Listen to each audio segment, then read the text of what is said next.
अज्ञानाच्या काळजीत अडकलेल्या या मानवी मनाला ज्ञानाच्या प्रकाशाची नवी दिशा देणारी परमशक्ती म्हणजेच गुरु.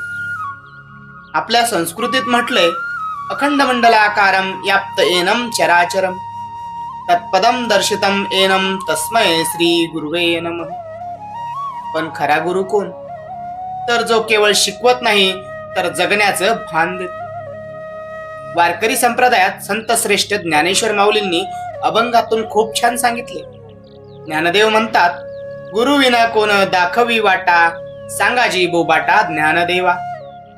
आणि याच परंपरेचा मान राखत ज्या महामुनींनी वेदांचं संकलन केलं, महाभारतासारखं महाकाव्य लिहिलं, त्या आद्य गुरु महर्षी व्यास यांच्या जयंतीनिमित्त म्हणजेच या गुरुपौर्णिमेला आपल्या आयुष्यातील प्रत्येक वाटेवर प्रकाश दाखवणाऱ्या त्या दीपसृष्टा गुरूंना मानाचा मुजरा.